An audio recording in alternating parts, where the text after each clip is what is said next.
I'm Mary Frances Boley, Executive Director and founder of Wellspring Living. And today I want to begin my talk by telling you a story about Zoe and her bike.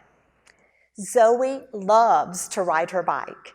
In fact, she's learned to love to wear her helmet. Her mom, Haley, would not let her out of the house without one. So Haley snaps that thing under her chin tightly, has just enough time to plant a kiss on her head before Zoe goes flying out the door. Now, even though Zoe is only 6 years old, she's a pro. She can do curves. She can pedal standing up. She can do no hands for the count of 3. Are you beginning to feel what that feels like? Remember what that feels like? Like the wind in your hair, the confidence, the independence? It's the quintessential childhood experience, the most ordinary thing in the world.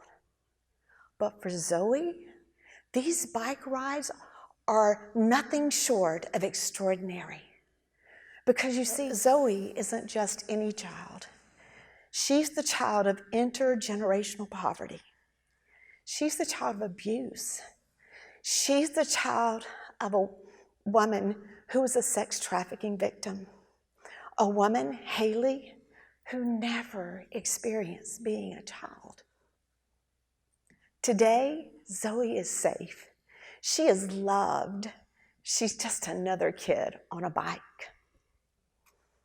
For over 18 years, Wellspring Living has had the honor of supporting women and children just like Haley and Zoe every day. We serve survivors of sexual exploitation and those at risk through our residential and community-based services. Our goal is simply this: to help these survivors gain the courage to move forward and the confidence to succeed.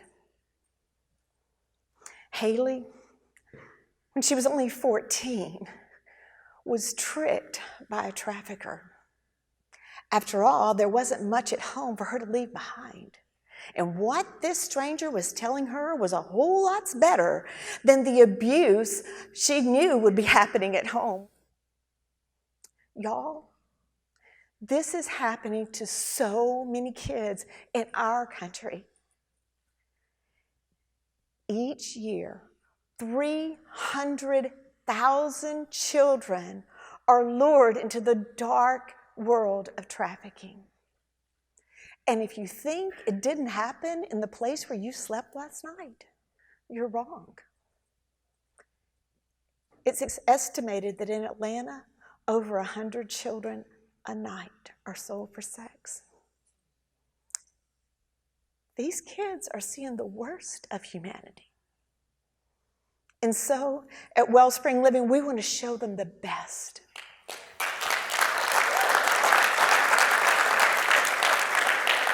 In 2014, we opened our Women's Academy to provide a pathway for emotional and mental health, stabilization, and a living wage employment. So when Haley walked through our doors, our staff and team just surrounded her with care, immediate support. Our services are both comprehensive and individually tailored. So our team worked with Haley to create a plan that would work for her, a plan to heal her from her past, and a plan to give her a successful future. And then for the next 3 months, Haley worked from 8 to 4 every day. She worked on herself by participating in individual and group therapy sessions.